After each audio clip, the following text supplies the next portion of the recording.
'కల్కి' is the most happening thing ఇప్పుడు. So, అసలు 'కల్కి' సినిమా ఎందుకు చూడాలనుకుంటున్నాం? అందరం 'ప్రభాస్' ఫ్యాన్సే. మన అందరం సినిమాటిక్ యూనివర్స్ పెరుగుతూ ఉంది. సో, ముఖ్యంగా అందరూ 'కల్కి' ఎందుకు చూడాలి? పిల్లల నుంచి పెద్దల వరకు. నేను నా యాహ్! ఫ్రెండ్ కలిసి ఒక 5 విషయాలు అనుకుంటున్నాం. ముఖ్యంగా 5 విషయాలు. Ramesh, let's yeah! Start with you. Hmm. So, అంటే నేను ఆహ్, 5 అంటే లీస్ట్ నుంచి మోస్ట్‌కి వెళ్తున్నా. So, okay. Yeah! Maybe first reason as usual like 'Prabhas'.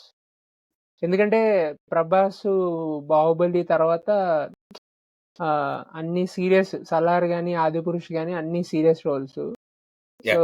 ఇది చూస్తే ఇది గూడా సీరియస్ రోలే. బట్ వెబ్ సీరీస్ చూసినా వాళ్ళు ప్రైమ్‌లో రిలీజ్ చేసిన వెబ్ సీరీస్ 2 ఎపిసోడ్ సీరీస్ ఒకటి రిలీజ్ చేశారు. ఆల్సో ట్రైలర్, టీజర్ అవి చూస్తుంటే కొంచెం 'ప్రభాస్' పాత ఫన్ యాంగిల్ ఉంటది గదా! అది అది అగైన్ వస్తుంది. ఈ ఫిల్మ్ ఎంటర్‌టైనింగ్‌గా ఉంటుంది. Not only serious film but ఇది కొంచెం ఎంటర్‌టైనింగ్‌గా ఉండే ఫిల్మ్ గూడా అనిపిస్తుంది. సో, నా సైడ్ నుంచి అది ఐదో రీజన్. మీరు చెప్పండి. ఓకే. నేను ఐ విల్ సెకండ్ థట్. ఎందుకంటే నాకు గూడా అదే నచ్చింది. ఎప్పుడు 'ప్రభాస్‌కి 2 పార్శ్వాలుంటాయి. ఒకటేమో బాగా సీరియస్ నువ్వన్నట్టు 'సలార్‌లో'. మన 'డార్లింగ్' అలాంటి సినిమాల్లో చూస్తే చాలా విట్టీగా ఉంటుంది క్యారెక్టర్. ఫన్నీగా ఎళ్తుందన్నమాట. నాకు అది ఎస్పెషల్లీ బుజ్జిని రైడ్ చేస్తూ ఒక ఎక్స్‌ప్రెషన్ పెడతాడు. ఇది మనం పిల్లల్ని ఎక్కిరించినప్పుడు పెడతాం గదా! So, yeah! నాకు ఆ యాస్పెక్ట్ నాకు అదే నచ్చింది. ఇప్పుడు నువ్వు చెప్పినట్టుగా నాకు ఆ 2 పార్శ్వాలున్నాయి సినిమాల్లో. ఒకటేమో సీరియస్‌గా ఉండేది ఉంటది. ఎస్పెషల్లీ మనకు ఆ ఫైట్ సీక్వెన్స్‌లో చెప్తాడు గదా! హ్మ్. రికార్డులు చూసుకోండి అన్నట్టు. సో, అక్కడ ఆ సీరియస్‌నెస్ ఉంటది. But at the same time ఆ ఫంకీనెస్ ఉంటదన్నమాట. మళ్ళా అంటే చిన్న పిల్లలకి నచ్చే విధంగా వాడు ఎక్కిరించి ఎళ్తా ఉంటాడు చూడు. మళ్ళా అతను ఇంకో డైలాగ్ చెప్పినప్పుడు గూడా మీ దగ్గర యూనిట్స్ ఎక్కువ ఇస్తారా? అన్నట్టు ఆ! అన్నట్టు ఆ! చెప్తాడది. సో, నాకది నువ్వన్నట్టు కరెక్టే. ఎందుకంటే 2 రీజన్స్ ఉన్నాయి. ఎందుకంటే ఇప్పుడు 'సలార్' అయితే మనకి ఫుల్ ఆన్ కోర్ సీరియసే గదా! చాలా రేర్‌గా ఉంటది మనకి ఆ గ్లింప్స్ ఆఫ్ హ్యాపీనెస్ గాని, యాహ్! అంటే యాహ్! 'ప్రభాస్' ఫేస్‌లో ఏదో రైటింగ్‌లో కొద్దిగా ఉంటది గానీ, మనకి 'ప్రభాస్' ఫేస్‌లో అయితే మనకెప్పుడు సీరియస్‌గానే నడుస్తా ఉంటది. అది ముఖ్యమైన కారణం. నాకు నచ్చిన ఓకే. ఫోర్త్ రీజన్ అనుకో. నువ్వు ఫిఫ్త్ చెప్పావు కాబట్టి నేను ఫోర్త్ చెప్తాను. సో, ఫోర్త్ రీజన్ ఏంటంటే, నాకు పౌరాణిక కథలంటే నాకు చాలా ఇష్టం. చిన్నప్పటి నుంచి గూడా చాలా ఇష్టము. నీకది మనం అనుకున్నట్టు 2 డిఫరెంట్ టైమ్ లైన్స్ గదా! అంటే 'నాగార్జున' చెప్పినప్పుడు గూడా, ఇప్పుడు మహాభారతం 3102 బీసీ అనుకుంటే, 2898 6000 ఇయర్స్ టైమ్ లైన్స్. సేమ్ మన 'క్రిస్టోఫర్ నోలన్' ఇంటర్‌స్టెల్లార్‌కొస్తే కూడా 2 డిఫరెంట్ టైమ్ లైన్స్‌ని ఎట్లా మెర్జ్ చేస్తాడనేది నాకైతే వెరీ ఇంట్రిగింగ్ ఫ్యాక్ట్. అంటే 3102 అశ్వత్థామని తీసుకొచ్చి 6000కి కల్కిని కలపడం అనేది నాకు అంటే పౌరాణికంగా, సైంటిఫిక్‌గా నాకు ఈ 2 యాస్పెక్ట్స్ బాగా నచ్చినాయి. ఇది ఎట్లా స్క్రీన్ పైన ఎలా ఉండబోతుందనేది అంటే మళ్ళా మన ఎట్లా చెప్పాలి ఇండియన్ హెరిటేజ్‌ని ఇ ఇంటాక్ట్ చేస్తూ తీయాలి మళ్ళీ. సైఫై అనేది మాత్రం మళ్ళీ ఫుల్ టెక్ ఉండదు. ఎందుకంటే అశ్వత్థామని తీసుకొచ్చినప్పుడు అందుకే కదా మనకిప్పుడు శివలింగం క్యారెక్టర్ పెట్టాడు కదా! ఇప్పుడు శివలింగాన్ని పూజిస్తా ఉంటాడాయన. అంటే మన పాతదాన్ని, కొత్తదాన్ని రెండిటిని మేళవిస్తూ తీయడం అనేది కొద్దిగా వెరీ కాంప్లెక్స్ స్క్రిప్టింగ్ ఉంటది. సో, అది నాకు వెరీ ఇంట్రిగింగ్ అనిపించింది ట్రైలర్‌లో. యాహ్! యాక్చువల్‌గా నాకది నంబర్ 1 రీజన్. Top reason. ఎందుకంటే ఓహ్! నంబర్ 1 రీజనా? ఓకే. యాహ్! ఆ! ఎందుకంటే ఆహ్, ఆహ్, నేను నా 1 జెప్తాను. తర్వాత టాప్ 4 జెప్తాను. So, okay. మేబీ నేను అప్పుడు చెప్పడమే బెస్టేమో. మీ 1కొచ్చినప్పుడు నేను గూడా 1కొస్తే బెస్టేమో. ఓకే. ఓకే. నాది 4 రీజను ప్రొడక్షన్ డిజైనరు. ఆయన నితిన్ జియానీ చౌదరి అని ఆయన ఇంతకుముందు 'తుంబద్' అని ఒక సినిమా ఉంది. మరాఠీ ఫిల్మ్.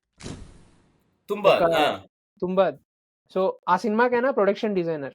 విత్ అంటే ఆ సినిమా చాలా లిమిటెడ్ బడ్జెట్‌లో నేను ఆ సినిమా థియేటర్‌లో చూడలేదు. ఇంట్లోనే ప్రైమ్‌లో చూసా. ఆ! ప్రైమ్‌లో కొంచెం పెద్ద టీవీలో చూసా. నాకు ఆ సినిమా ఇచ్చిన ఇంపాక్ట్ ఇట్స్ లైక్ అది అది ఇంకా ఆస్కార్ ఫిల్మ్ అలా అనిపించింది. నాకంత గొప్ప సినిమా భలే తీసాడు ఈడు. ఎలా అంటే ఇప్పుడు ఎవరైనా మా నానమ్మ నాకిప్పుడు చిన్నప్పుడు చందమామ కథలు చెప్తది గదా! కరెక్ట్. అనగనగా యాహ్! దాంట్లో ఒక రాక్షసుడు ఆ లోపల. సో, ఆ సినిమా చూస్తే ఆ ఫీలొచ్చింది. సో, ఆ ఫీల్ రావడానికి వన్ ఆఫ్ ద రీజన్ ఈ ప్రొడక్షన్ డిజైనర్. ఈయన పేరు నితిన్ జిహానీ చౌదరి. ఆయన చేసింది గూడా మేబీ 3 సినిమాలో, 4 సినిమాలో చేసాడు. ఇది మూడోదో, నాలుగోదో. So, okay. అంత తక్కువ డబ్బుల్లో, అంత తక్కువ బడ్జెట్‌లో అంత అంత గ్రేట్ ప్రొడక్షన్ డిజైన్ ఇంపాక్ట్ ఇచ్చాడంటే, ఈ సినిమాలో ఆయనకి మేబీ ఇది చాలా అంటే మనకున్న సినిమాల్లో one of the highest budget. So, అంత బడ్జెట్‌లో ఆయన ఇంకా ఏం చేసుంటాడనేది ఐయామ్ లుకింగ్ ఫార్వర్డ్. సో, ఇది నా ఫోర్త్ రీజన్. నా third reason Santosh Narayanan. Of course. ఎందుకంటే యాహ్! యాహ్! సంతోష్ నారాయణన్ నేను ఎన్ని రోజుల నుంచి అనుకుంటున్నాను తెలుగు సినిమాల్లోకి రావట్లేదు. తమిళ సినిమాల్లో చాలా సినిమాల్లో చాలా బాగా మాస్ గాని, క్లాస్ గాని, ఫీల్ గాని అంటే గుండెల్ని పిండాలన్నా, మాస్ ఇవ్వాలన్నా చాలా బాగిస్తారు. బట్ ఈ సినిమాలో తెలుగులో అంటే ముందర 'దసరా' చేసినట్టున్నారు. తర్వాత 2, 3 సినిమాలు ఏవో చేశారు. బట్ ఫుల్ ఫ్లెడ్జ్డ్‌గా మేబీ ఇది ఆయన ఫిల్మ్‌కి one of the biggest asset అని నేను అనుకుంటున్నా. అంటే సంతోష్ నారాయణ బీజిఎం ఉంటుంది చూడు ఎస్పెషల్లీ. అంటే సాంగ్స్ కంటే కూడా బీజిఎం అండర్లయింగ్ స్టోరీ బీజిఎం ఉంటది కదా! నువ్వు యాహ్! కర్ణన్ ఫిల్మ్ చూస్తే మనకు అర్థమవుతుంది. అంటే ఆయన డెప్త్ ఆఫ్ ఇది ఎంత ఉంటుందని చెప్పి. ఎందుకంటే కొన్నిసార్లు మన మెయిస్ట్రో మన ఇళయరాజా కూడా పాట ఒక లిరిక్స్ పాట ఒక ఎత్తు అయితే ఆ ట్యూనే ఒక పాటలా వెళ్తుంది. అంటే అదొక కథ చెప్తా ఉంటది. ఆ ట్యూనే ఒక కథ చెప్తా ఉంటది. నాకు సంతోష్ నారాయణ కూడా బీజిఎం ఒక కథ చెప్తా ఉంటది మనకి. అంటే అదొక స్టోరీ చెప్తా ఉంటది. ఎందుకంటే ఎమోషన్స్ ఎన్నెన్నో స్క్రీన్ పైన రావచ్చు. ఎప్పుడన్నా మనం ఇప్పుడు మ్యూజిక్ ఆఫ్ చేసి నువ్వు అన్నావు చూడు, మనం మ్యూజిక్ ఆఫ్ చేసి ఒక సీన్ చూసిన దానికి, మ్యూజిక్ పెట్టి ఒక సీన్ చూసిన దానికి చాలా ఎస్పెషల్లీ మన కేజీఎఫ్ లో కూడా అర్థమవుతుంది. ఎలివేషన్ షార్ట్స్ పడినప్పుడు ఆ బీజిఎం కూడా మనకి గూస్ బంప్స్ మూమెంట్ వస్తుంది అన్నమాట.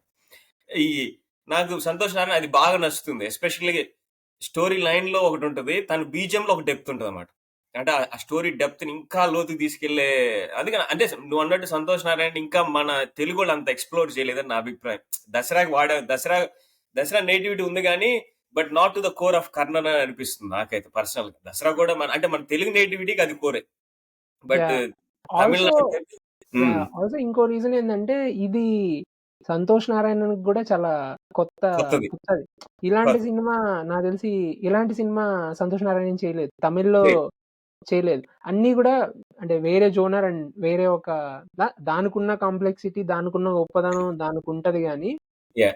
సంతోష్ నారాయణకి గూడా మేబీ ఒక ఇంటర్వ్యూలో చెప్పినట్టున్నారు. చాలా ఎక్సైటెడ్ నేను చాలా అంటే ఈ సినిమా కోసం చాలా సినిమాలు వద్దనుకోనో లేదో ఈ సినిమా మీద టైమ్ స్పెండ్ జేసి Yeah. త్రూ ఔట్ ఇండియా తిరిగాను. ఈ సౌండ్ కోసం సౌండ్ ఎక్స్‌ప్లోర్ జేయడానికి అని జెప్పాడు. So, Correct. నేనైతే యాహ్! నేను ఎక్స్‌పెక్ట్ జేస్తున్నా. గూస్ బంప్స్ ఒస్తాయి. చాలా సార్లొస్తాయి. చాలా ఎందుకంటే ఈవెన్ మనకి ట్రైలర్ లోనే అసల ఎస్పెషల్లీ హే హే అని మ్యూజిక్ వస్తుంది కదా! సో ఆ బ్యాక్‌గ్రౌండ్ కోరసే మనకి it gets into that emotion యాక్చువల్‌గా. ఆ ట్రైలర్ స్టార్ట్ అవ్వడం మనకి ఇన్‌ఫాక్ట్ మనకి మన ట్రైలర్‌లో వైజయంతి మూవీస్ కొత్తగా పడతది కదా! యాహ్! ఇప్పుడు వైజయంతి మూవీ టిపికల్ కాకుండా అంటే రోబో కింద పడిపోయి ఎనకాల బ్యాక్‌గ్రౌండ్ జస్ట్ ఒక గాలొస్తున్నట్టు ఒక సౌండ్ వస్తుందన్నమాట. ఎంత బ్యూటిఫుల్ అంటే సటల్‌గా ఎంత బ్యూటిఫుల్ అంటే మనం అంటే ఎక్కడో శాండ్ డ్యూన్స్ లో ఉన్నట్టు మనకి ఆ ఫీలింగ్ తీసుకొస్తాడు యాక్చువల్లీ. ఐ మీన్ నేను కూడా ఇదే అనుకున్నాను. ఇంతవరకు ఈ జానర్ చేయలే ఆయన. ఎందుకంటే యాహ్! సోషియో ఫ్యాంటసీ అయితే చేయలేదు.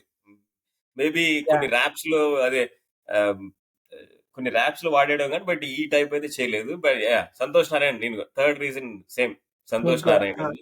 యాహ్! బేసిక్‌గా అంటే ఇప్పుడు మీరు చెప్పిన సాండ్ అది గూడా సౌండ్ డిజైన్ గూడా అయ్యుండొచ్చు. బట్ సంతోష్ నారాయణ ఇన్‌పుట్స్ గూడా yeah! Of course. Yeah! Heavy yeah! ఉంటాయి. సో, మీరిప్పుడు మీ రెండో కారణం ఏంటి? సినిమాటోగ్రఫీ. అన్‌డౌటెడ్‌లీ సినిమాలో సినిమాటోగ్రఫీ. ఎందుకంటే నాకు ఆ ట్రైలర్ చూసినప్పుడు ఐ నో ఎందుకంటే మనం వేరే సినిమాలతో కంపేర్ చేస్తున్నామని కాదు గానీ, హాలీవుడ్‌లో ఇలాంటివి చూసినాం. మనం హాలీవుడ్ స్కిల్‌లో ఇప్పుడు క్లోజెస్ట్ కంపారిజన్ ఎవరైనా అంటే ప్రాబ్లమ్ ఏంటంటే 'డ్యూన్ 2' వచ్చేసరికి క్లోజెస్ట్ కంపారిజన్ 'డ్యూన్‌కెళ్ళిపోతుంది. ఎందుకంటే ఆ సెటప్ అన్‌ఫార్చునేట్‌లీ ఆ సెటప్ దానికి దగ్గరగా ఉంటది. బట్ ఎనీహౌ దగ్గరగా ఉన్నా కూడా మన కాశీ ఇప్పుడు మనం కాశీలో మొదలెడతాడు. పక్కనే పిరమిడ్ ట్రయాంగిల్ లాగా చేసి ఆ పక్కన ఒక మనిషి కూర్చుంటాడు. అది నాకైతే బ్రెత్ టేకింగ్ అనిపించింది. అసలు అదంటే వావ్! అంటే అది వావ్ ఫ్యాక్టర్ ఉంది అక్కడ. విజువల్ ఎఫెక్ట్స్ గాని, సినిమాటోగ్రఫీ గాని ప్లస్ మనం కాంప్లెక్స్ ఎళ్దామని చెప్పి మనకు కాంప్లెక్స్ షాట్ చూపిస్తాడు కదా! అది కూడా it's something new. Especially Kamal Haasan shot అయితే ఇక అమేజింగ్. ఎందుకంటే అక్కడ సినిమా నాకంటే ఆ షాట్ చూసిన తర్వాత అబ్బా! అంటే అంత బ్యూటిఫుల్‌గా, ఎలిగెంట్‌గా ఇండియన్ సినిమాకైతే ఇది కొత్తది, కంప్లీట్లీ కొత్తది. ఇండియన్ సినిమాకైతే it is no doubt. But on par with Hollywood కి, అంటే ఇప్పుడు మన డ్యూన్ ఇవన్నీ చూసిన తర్వాత ఎట్లైనా కంపారిజన్ డ్రా చేస్తాం. ఎందుకంటే ప్రాబ్లం ఏమవుతుందంటే అది వేరే ఇది వేరే. బట్ టాప్ వన్ రీజన్ వీటన్నిటిని అవుట్ రైట్ చేస్తుందని నా అభిప్రాయం. ఎందుకంటే ఓకే మనకి ఇక్కడ కంపారిజన్ ఉన్నా, బట్ టాప్ వన్ నా రీజన్ ఒకటి ఉంది టాప్ వన్ కి. అఫ్ కోర్స్ నీ రీజన్ టాప్ వన్ వచ్చి నువ్వు టైమ్ లైన్స్ అది చెప్పావు, బట్ నా రీజన్ వేరే ఉంది టాప్ వన్ కి. అది Yeah. వీటన్నిటి ఓవర్కమ్ చేస్తుందని నేను అనుకుంటున్నాను. ఎందుకంటే సినిమాలు పోలిన సినిమాలు, ఇప్పుడు మ్యాడ్ మ్యాక్స్ కూడా, మనం డ్యూన్ కంటే ముందర మ్యాడ్ మ్యాక్స్ వచ్చింది. సో మ్యాడ్ మ్యాక్స్ కూడా ఏంటంటే కొత్త టోన్ ఉంటుంది సినిమాలు. ఆ టోన్ ఇప్పుడు మన డ్యూన్ లో కూడా సిమిలర్ టోన్ అనిపిస్తుంది. బట్ డ్యూన్కి వస్తే డ్యూనే, మ్యాడ్ మ్యాక్స్కి వస్తే మ్యాడ్ మ్యాక్స్. సో అలాగే ఇదేంటంటే మన ఇండియన్ స్టోరీ కాబట్టి మనకి డెప్త్ ఆఫ్ స్టోరీ ఎక్కువ ఉంటుంది కంపారిటివ్లీ పోలిస్తే. ఇప్పుడు బాహుబలి లాంటి సినిమా, ట్రాయ్లు ఇవన్నీ వచ్చినా కూడా, కానీ బాహుబలిలో కాంప్లెక్సిటీ కానీ డెప్త్ ఆఫ్ స్టోరీ కానీ ఎక్కువ ఉంటుంది మనకి. సో అది సింపుల్ అంటారు కానీ, అదే బాహుబలి అందరూ సింపుల్ కదా ఏం లేదు అంటారు కానీ, బాహుబలిలో చాలా ఉంది. ఒక్కొక్క క్యారెక్టర్ కి ఎందుకు అనేది ఉంది. బట్ యా, సో మీరు రెండో కారణం చెప్పారా? సినిమాటోగ్రఫీ నేను చెప్పాను. నా రెండో కారణం నాగశ్విన్ ఎలా సినిమాలు తీస్తున్నాడంటే, తీసే ప్రతి సినిమా కూడా లైఫ్ లాంగ్, అంటే ఆయన లైఫ్ లాంగ్ ఇది నేను తీసిన సినిమా. రాజమౌళి ఎలాగా లాస్ట్ ఫ్యూ ఫిలిమ్స్ ఎలాగా మార్కేస్తున్నాడో, నాగశ్విన్ ఏదో తీయాలని చెప్పి, ఈ బిజినెస్ మ్యాన్ లో డైలాగ్ ఉంటది కదా, నేను ఎలాగలా బతికేయడానికి రాలేదు, ఇక్కడ ముంబైకి పోయించడానికి వచ్చాను అన్నట్టుగా, ఆయన ఎలాగలాగా చిన్న ఏదో ఒక సినిమా తీయడానికి రావట్లేదు ఆయన. సో ఆయన తీసిన 2 సినిమాల ముందు ఎవడే సుబ్రహ్మణ్యం గాని, ఈవెన్ మహానటి అయితే, నేను అంటే మామూలుగా మనం ఇంకా వేరే, అంటే మీరు యూకేలో ఉన్నారు, నేను న్యూజిలాండ్ లో ఉన్నాను. ఒక్కొక్క సినిమాకి వెళ్ళి, అంటే 1 గంట అర్ధ గంట దూరం వెళ్ళి చూసి, బాగుంటే అసలు ఆ సాటిస్ఫాక్షన్, బాగాలేకపోతే చాలా ఫ్రస్ట్రేషన్ వస్తుంది. బట్ నేను చూసి, నాకు ఇప్పుడు మ్యాజిక్ అంటారు కదా, సినిమా చూడడం మ్యాజిక్. అది థియేటర్లోకి వెళ్ళి మనం చూస్తే, జిగరదండలో ఆడిని చూసుకుంటే ఎలా ఫీలింగ్ వస్తుంది, మహానటి చూస్తే ఏం తీసాడురా బాబు అసలు, ఇలాంటి ఈ కథని ఇంత ఎంగేజింగ్ గా అలాగ 2 కథల్ని మిక్స్ చేసి, Vijay Deverakonda Samantha story with that story, ఆ స్టోరీని మిక్స్ చేసి, అండ్ ఒక రకమైన అది భలే హ్యాండిల్ చేశాడు ఈయన, చాలా బాగా హ్యాండిల్ చేశాడు. నాకు తెలిసి ఆమెకే కాదు, ఆయనకి కూడా నేషనల్ అవార్డు రావాలేమో. బట్ ఆమెకు వచ్చింది. నేను ఆ రోజే మా ఫ్రెండ్ కి చెప్తాను, ఆమెకి టాప్ వన్ రీజన్ యాక్చువల్ గా, ఇప్పుడు నువ్వు చెప్పావు చూడు నాగశ్విన్, నాకు top one reason actual Nag Ashwin. ఎందుకంటే ఈ విజన్ నాకు టాప్ వన్ కి వచ్చింది. ఆయన ప్రొడ్యూసర్స్ ఇద్దరు నా టాప్ వన్ రీజన్ అయితే. ఎందుకంటే నేను ఇంతమంది అన్నాను కదా మన మాటల సందర్భంలో. సారీ నువ్వేదో చెప్తున్నారు రమేష్, కానీ చెప్పు. సో కీర్తి సురేష్ కి నేషనల్ అవార్డు వస్తుంది అని నేను ఆ రోజు అనుకున్నా నిజంగానే. అది ఇంత బాగా చేసింది, ఇంక పక్కా వస్తుంది. సో ఆ రోజు అయితే నేను ఆ సినిమా తర్వాత, ఆ సినిమా చూసి వచ్చిన వాళ్ళతో యాజ్ యూజువల్, బాగుందంటే సినిమా ఇంకా వచ్చిన అంతా మాట్లాడుతూనే ఉన్నా, 1/2 అవర్ 45 మినిట్స్. అదేదో అంటే అది గర్వం ఫీల్ అయినట్టుగా. ఆయన తమిళ వచ్చిన ఆయన నాతో పాటు, తెలుగు అర్థమవుతుంది ఆయనకి, తెలుగు అర్థమవుతుంది. సో బట్ చాలా చాలా అందుకని ఆయన ఎక్స్ప్లోర్ చేస్తుంది, ఇన్ని సంవత్సరాలు తీసుకొని చేస్తున్నాడు కాబట్టి. చాలా మంది చాలా అంటారు, డూన్ అంటారు, అదంటారు, ఇదంటారు, కానీ నాకు ఆయన మీద నమ్మకం ఉంది. అది ఎంత డూన్ ఉన్నా, ఎంత అది ఉన్నా, ఇది ఉన్నా, మేబీ నా నెంబర్ వన్ రీజన్ చెప్పా కదా స్టోరీ అని. యూజువల్ గా మేబీ నెంబర్ 1 రీజన్ చెప్తాను. యూజువల్ గా అయితే డూను, స్టార్ వార్స్, ఈ సినిమాలన్నీ కూడా గొప్ప సినిమాలు. బట్ నాకు నా ఏమంటారు, నా కల్చరల్, అది నేను ఎక్కడి నుంచి వచ్చాను దాన్ని బట్టి నాకు అవి 100% అంత ఎమోషనల్ కనెక్ట్ నాకు ఉండదు బేసిక్ గా. చాలా గొప్ప సినిమాలు అని చెప్తారు, గొప్ప సినిమాలే. బట్ నేను ఆ టైంలో రిలీజ్ అయిన ఆ టైంలో చూడలేదు. ఆల్సో నాకు ఇప్పుడు కూడా కనెక్ట్ అవ్వవు. ఎందుకంటే మేబీ ఆ స్టోరీలో వాళ్ళ గ్రీక్ మిథాలజీ వాటి నుంచి డ్రా చేసి తీస్తారేమో, కానీ ఇక్కడ మన మిథాలజీతో డ్రా జేసినప్పుడు ఈ చూస్తే ఆ మజా 100% మజా వస్తదనిపిస్తది. అవును. కరెక్ట్. ఎందుకంటే ఇప్పుడు ఈ మనం అశ్వత్థామ చిన్నప్పటి నుంచి నువ్వు ఇంతకుముందుల 'తుంబాద్' అప్పుడు చెప్పావు గదా! చిన్నప్పుడు హ్మ్. చందమామ కథల్లాగా మన చిన్నప్పటి నుంచి మనకు రామాయణ, మహాభారతాలు మనకి చిన్నప్పటి నుంచి రూటెడ్. ఏదో ఒక స్టోరీ. అంటే మనం తప్పు చేసినప్పుడు, ఒప్పు చేసినప్పుడు చెప్తా ఉంటారు గదా! ఇప్పుడు ఎంత చెప్తా ఉంటారు. లేదన్నా గూడా. ప్లస్ మనకేంటి కనెక్షన్ ఈజీగా ఉంటుంది మనకి. కనెక్షన్ ఎస్టాబ్లిష్‌మెంట్ ఈజీగా ఉంటుంది. అంటే ఇప్పుడు అశ్వత్థామ క్యారెక్టర్ గురించి నేను అదే అనుకున్నా. ఎందుకంటే అశ్వత్థామ క్యారెక్టర్ నాకు ఫస్ట్ నాగేష్‌ని ఎందుకన్నానంటే ఎస్పెషల్లీ అశ్వత్థామ ఏంటంటే ఫైనల్‌గా పాండవులకి ఎటువంటి వారసులు ఉండకూడదని చెప్పి ఆయన గర్భంలో ఉండే శిశువుని చంపడానికి ప్రయత్నిస్తాడు. ఎవరిని పరీక్షిత్ మహారాజుని చంపడానికి ప్రయత్నిస్తాడాయన అశ్వత్థామ. హ్మ్. అక్కడ అశ్వత్థామ కట్ చేస్తే మన 'కల్కిలో' అశ్వత్థామ గర్భంలో ఉన్న శిశువుని కాపాడడానికి ప్రయత్నిస్తాడు. అంటే ఆ విజన్ అంటే నాకు ఆ థాట్ నాకు నచ్చి నేను ఐ వాస్ బ్లోన్ అవే. అంటే చూడు అంటే 6000 సంవత్సరాల క్రితం ఆయన చేసిన తప్పుని 6000 సంవత్సరాల క్రితం అంటే ఆయన పశ్చాత్తాపడుతూ ఉండొచ్చు. కానీ ఆ కనెక్షన్ నాగార్జున ఎస్టాబ్లిష్ చేసాడు చూడు. నాకు అందుకు I want to give him top 1 ఎందుకంటే నువ్వన్నట్టు 'డ్యూన్' మనం చూడొచ్చు, 'స్టార్ వార్స్' చూడొచ్చు, 'అవెంజర్స్' చూడొచ్చు. ఏంటంటే సినిమాటిక్ వండర్స్ అన్నమాట. అంటే వావ్! వావ్! అనిపిస్తది. కానీ but it won't carry with us. మనకంటే మనం అరే! దాని గురించి ఎక్కువగా మాట్లాడలేం. ఎలా అయితే బాగుండు, అలా అయితే బాగుండు, లేదా ఇలా అయితే మనం దాని గురించి ఎక్కువ ఎక్స్‌ప్లోర్ చేయలేం మనం. ఎందుకంటే ఓకే. సినిమాటిక్ విజువల్స్ పరంగా వండర్స్. బట్ స్టోరీ టెల్లింగ్‌లో ఆ క్రక్స్ ఉందా లేదా అనేది గమనిస్తే తక్కువే ఉంటుంది. నిజంగా స్టోరీ టెల్లింగ్ క్రక్స్ అయితే ఇప్పుడు ఈ సినిమాలో నాకు ఈ పాయింట్ ఎమోషనల్ పాయింట్ యాక్చువల్‌గా. అశ్వత్థామ పెయిన్ 6000 సంవత్సరాల తర్వాత అంటే ఒక 6000 సంవత్సరాల క్రితం ఆయన ఏం తప్పు చేశాడో, 6000 సంవత్సరాల తర్వాత దాన్ని కరెక్ట్ చేయడానికి చూడడం అనేది, అది ఒక స్టోరీ లైన్ ఆయన అనుకోవడం అనేది నాకసల హ్యాట్స్ ఆఫ్ టు నాగశ్విన్. ఎందుకంటే ఆ పాయింటే నాకు విపరీతంగా నచ్చింది. ఆఫ్‌కోర్స్ ప్లస్ ఆయనేంటంటే నాకు అదే ఇంతకుముందు అన్నాను కదా! ఆయన ఒక సినీ నిర్వాణం అంటే అన్నీ వదిలేసి ఉంటాడు కదా! యోగి. వాడికేం పట్టించుకోడు. పెద్దగా ఏం కాంప్లెక్సిటీస్ ఉండవు. అట్లాగా ఆయన సినిమా తీసేటప్పుడు మన 'ఎవడే సుబ్రహ్మణ్యంలో' గూడా ఒక రకమైన వ్యగ్రత ఉంటది. అంటే అది మంచిది. అంటే వైరాగ్యం. వ్యగ్రత కంటే కూడా వైరాగ్యం ఉంటది. ఒక సినీ వైరాగ్యం లాగా ఉంటదన్నమాట. అంటే మనకు ఆ సినిమా చూసినప్పుడు ఒక సోల్ క్యారింగ్ మూవీ. ఒక సోల్ ఉంటది ఆ మూవీలో. Not just presentation visual presentation వేరే, సోల్ క్యారింగ్ వేరే. నాకు ఆ చిన్న అంటే ఆఫ్‌కోర్స్ నేను ఇప్పుడు మనం ఇలాంటి సినిమాలు చూసినప్పుడు ఏమవుతుందంటే ఇప్పుడు నువ్వు అన్నావు చూడు. ఇదే వెస్టర్న్స్ చూసారనుకో, అశ్వత్థామ గురించి తెలియకుండా మనం చూస్తే మనకంత అనిపించదు. ఇప్పుడు మనకి 'ఆదిపురుషులో' మనకి ప్రాబ్లమ్ ఏమైందంటే, మనకి ఏ సీన్‌లో కూడా ఎస్టాబ్లిష్ గాదు. అందరికి రామాయణం తెలిస్తే ఇబ్బందేం ఉండదు. నువ్వు కోరిలేట్ చూసుకోవచ్చు. ఓకే. రాముడు ఇక్కడికెళ్తాడు. నెక్స్ట్ వాలిని చంపుతాడు. అసలు వాలి ఎవడు? వాళ్ళని ఎందుకు చంపాలా? అని నీకు తెలియలేదనుకో. వాళ్ళని ఎందుకు చంపుతున్నాడో కూడా నీకు అర్థం కాలేదనుకో. ఆ ఎమోషన్ నీకు క్యారీ అవ్వదు ఎక్కడ. అంతే యాహ్! కదా! ఇప్పుడు ఆ ఎమోషన్ క్యారీ కానప్పుడు ప్లస్ లక్ష్మణుడు, రాముడు మధ్య సంబంధం ఏంటి? రిలేషన్‌షిప్ ఏంటి? ఆ డీప్ బాండింగ్ ఏంటి? ఎప్పుడు ఈ ఎస్టాబ్లిష్‌మెంట్ ఉండాల. నాకు ఈ నేనెందుకు ఆహ్, అంత ఖచ్చితంగా ఉన్నానంటే మనకి 'యంగ్ అమితాబ్ బచ్చన్' చూపిస్తాడు ప్రొఫైల్. ఖచ్చితంగా ఈ కనెక్షన్ ఎస్టాబ్లిష్ చేస్తాడు. ఎందుకంటే this is a pure emotional point.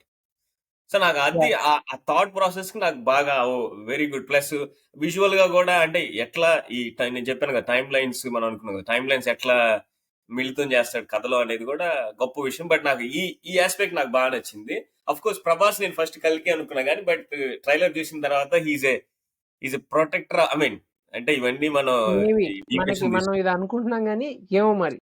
అదే బేసిక్‌గా చెప్తున్నా. యాహ్! యాహ్! బేసిక్‌గా యాహ్! బేసిక్‌గా చాలా సర్ప్రైజ్‌లు పెట్టుండాలి మేబీ. యాహ్! చాలా విషయాలు. నాకు తెలిసి ట్రైలర్‌లో బావుంది. ట్రైలర్‌లో చూపించినంత నాకు తెలిసి ఫస్ట్ హాఫ్ అంతా గూడా ఎంటర్‌టైనింగ్‌గా ఉంటది. అండ్ ఆఫ్ ఆ కోర్స్. వరల్డ్‌ని ఎలా ఎస్టాబ్లిష్ చేస్తాడనేది ఉంటది.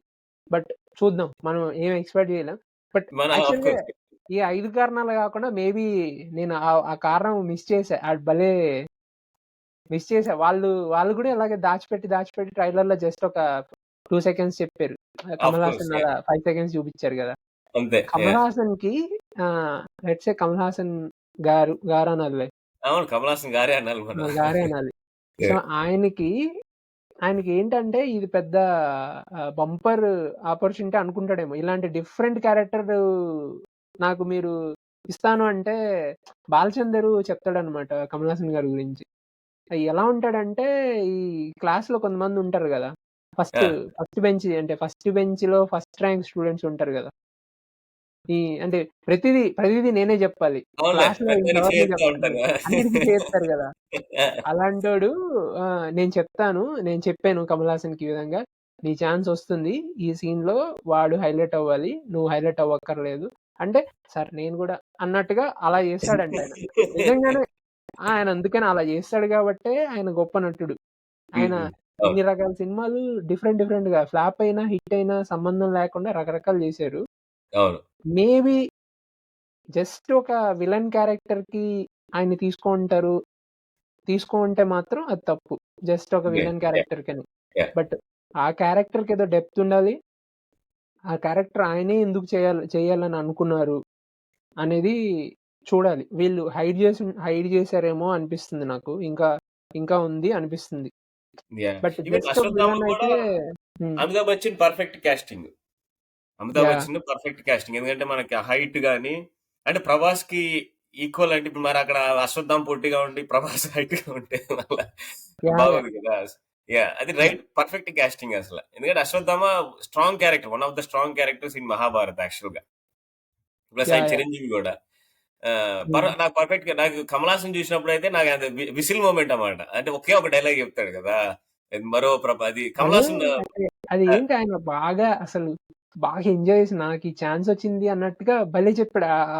మాడ్యులేషన్ గూడా భయపడకు మరో ప్రపంచం మరో వస్తుంది. ప్రపంచం వస్తుంది. యాహ్! యాహ్! చాలా వస్తుంది బాగా అంట. చెప్పాడు అసలు. హ్మ్. ఆ కళ్ళు గూడా యాహ్! మనకి కమల్ హాసన్ కనపడతాడు. అంటే ఫేషియల్ ఎక్స్‌ప్రెషన్‌లో. నేను మా యాహ్! అదే అన్నోళ్ళ ఇంటికెళ్తే ట్రైలర్ గురించి మాట్లాడుతున్నామాట. కమల్ హాసన్ డైలాగ్ భలే ఉందండి. అదే 'తుషి' నెఫ్యూ. సో, కాబట్టి వాడితో మాట్లాడుతా ఉంటే, "కమల్ హాసన్ ఎక్కడున్నాడు బాబాయ్" అని అడిగాడు వాడు. అంటే తెలీలా అంటే అంటే అంత చూడు అంటే అంత జాగ్రత్త పడ్డారు ఆళ్ళు. అరే నేను చూపించిన వాడికి వాళ్ళు ఒక అదే గదా! వాళ్ళు సెపరేట్ లుక్ ఏం రిలీజ్ చేయలేదు. మరి అంటే 'కమల్ హాసన్' అంటే ఇంకా ఏంటసలు మొత్తం చూడాలి. ఏంటసలు ఏం దాచిపెట్టారు? అంటే యాహ్! చాలా చిన్న క్యామియోనో లేదో మరి చూడాలి. నేనైతే ఎక్సైటెడ్. 'కమల్ హాసన్' ఇప్పుడు నేను ఇలాగా మన తెలుగు హీరోలను కూడా అంటే 'కమల్ హాసన్' మన తెలుగు హీరోనే. ఎ హ్మ్. అంటే మన మన తెలుగు మన సినిమాలో తెలుగోళ్ళు ఎవరు చేసేసుకున్నాం చేసినా మనం. తెలుగోళ్ళని చేసేసినాం ఆయన్ని. అంతేగా ఎవరు తెలుగు సినిమా చేసినా వాళ్ళు తెలుగోళ్ళయిపోతారుగా. అంతే అంతే. ఇంక. అంతే. యాహ్! మణిరత్నం గారు తెలుగు సినిమా చేసారు కాబట్టి మనోళ్ళే. ఫహద్ యాహ్! ఫాసిల్ మనోడే. హ్మ్. ఇప్పుడు ఈ తెలుగు హీరోలు గూడా అంటే మేబీ వాళ్ళు గూడా డిఫరెంట్ క్యారెక్టర్స్ చేస్తే బావుంటది అనిపిస్తది. అది ఎవరి చాయిస్ ఆళ్ళది. బట్, కమల్ హాసన్ గారు ఈ సినిమాలో ఉండడం అనేది అది గూడా ఐయామ్ ఎక్సైటెడ్. ఆ 2 ½ అవరో, 3 అవర్స్ మూవీలో ఆయన ఎంతసేపుంటే అంతసేపు తినేస్తాడు గదా! స్క్రీన్‌లో అవును. ఎవరు సో ఇగ ఎవరుండరింక అంతే. హ్మ్. నేను అది చూడడానికి గూడా అది మేబీ అది రీజన్. అది గూడా రీజన్. యాహ్! సో, ఇంకా 10 డేస్ ఆల్‌మోస్ట్ 10 డేస్ ఉంది. నీకెప్పుడు నీకు అంటే ముందల గదా! నాకు 26థ్ వస్తుందిక్కడ. లేదు మాకు 27థే వస్తుంది. మాకేం వన్ డే ముందు రాదు యాక్చువల్‌గా. ఇండియా కంటే మేము 7 అవర్స్ ముందుంటాం గానీ, అప్పుడు ఇక్కడే నీకు ముందల రావాలి గదా! ఏదన్నా? ఫస్ట్ ఆ! నీకే రావాలి గదా! అంటే మీకు ఇండియాలో మార్నింగ్ షో పడేటప్పటికి మాకిక్కడ మాకు ఈవినింగ్ షోనే పడతది. మేమున్నది వెల్లింగ్టన్‌లో. సో, ఇక్కడ మార్నింగ్ షో‌లు ఏముండవు. అవునా? సో, నాకిక్కడ షో టైమ్ నేను బుక్ జేసేసుకున్నా ఆల్రెడీ. ఓహ్! సూపర్. హ్మ్. నేను 26 ఇక్కడ 8కి. ఇండియాలో టైమ్ 12 అనుకో. అంతేలే. యాహ్! ఇండియాలో టైమ్ ఫస్ట్ అక్కడ షో పడుతుంది. ఇక్కడ షో పడుతుంది. సైమల్టేనియస్‌గా పడతదనుకో. సో, హ్మ్. ఇండియాలో 12 అంటే మాకు అప్పుడు 8:30కి ఇక్కడ షో ఉంటది. అరౌండ్ 8 మాకుంటది. అంటే ఓకే. యాహ్! ఇండియాలో 1 గంటకి అంటే మీరు చూసిన ఒక గంటలో మాకు గూడా ఇక్కడ షో ఓకే. పడిద్దనమాట. So, more or less so మనం అంతే. యాహ్! నేనైతే బుక్ చేసుకున్నాను. నేను బుక్ చేసిన. అదే మామూలుగా పిల్లల్ని కూడా తీసుకెళ్దాం అనుకున్నాను. ఇంకా రేటింగ్ రాలేదు కదా సినిమాకి. రేటింగ్ వస్తే దాన్ని బట్టి చెప్పలేం. కొంచెం వయలెన్స్ ఉండొచ్చు. యాహ్! నాకు తెలిసి లేదు. అంటే నాగార్జున క్లియర్‌గా ఉన్నాడు. మనకి ట్రైలర్‌లో కూడా ఎక్కడ ఇప్పుడు లైక్ అవెంజర్స్ మూవీస్‌లో కూడా కిల్లింగ్ ఉంటది గానీ బ్లడ్ చూపినంత వరకు అడల్ట్ 12+ ఏదో ఇస్తారు కదా! సో, ఐ థింక్ ఆ కాంపోనెంట్ ఇది చిన్న పిల్లల్ని నాగార్జున పాయింటే అది కదా! చిన్న పిల్లలు బాగా ఎంజాయ్ చేస్తారు మూవీని అని చెప్పి. ఆ బుజ్జి ఎస్పెషల్లీ బుజ్జి క్యారెక్టర్ గురించి గాని. So, I think it is దాంట్లో 12+. హ్మ్.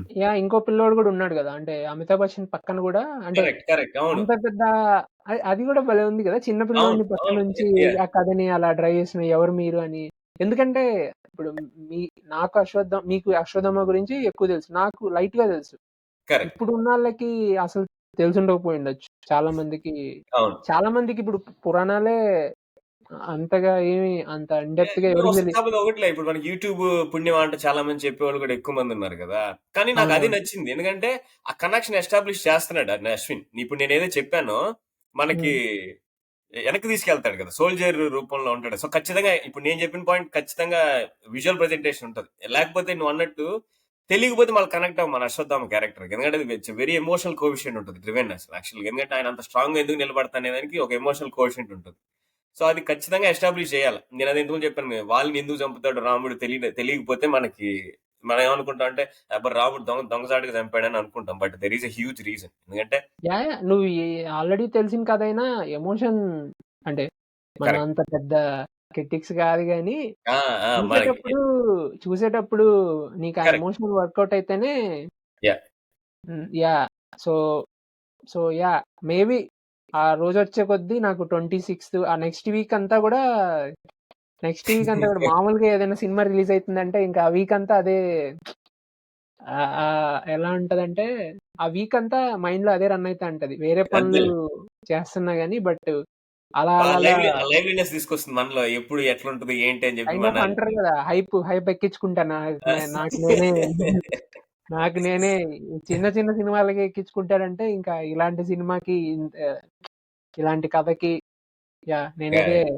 యాహ్! మెల్లగా ఈ వీడియో గూడా part of that only. Part of అదే దాంట్లో భాగమే అన్నమాట. అంటే ఆ హైని షేర్ ఎక్కించుకోవడమే. చేసుకోవడం మన అంతే ఇంకంతే గదా! ఇప్పుడు ఆ హై ఎలా యాహ్! ఉంది యాహ్! అంతే. అంటే ఇప్పుడు నువ్వన్నట్టే కథలో మనం సైలెంట్‌గా ఉన్న మన బ్రెయిన్‌లో నడుస్తా ఉంటది గదా! ఓహ్! ఇట్లా ఉండొచ్చేమో, అట్లా ఉండొచ్చేమో, ఇట్లా ఉండొచ్చేమో but kind beyond of that ఇంకా సినిమా ఉండాల. Kind of excitement. ఈ యాహ్!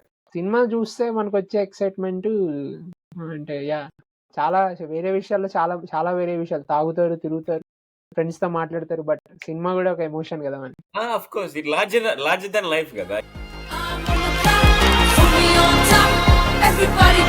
Love you, Buji. పర్లేదులే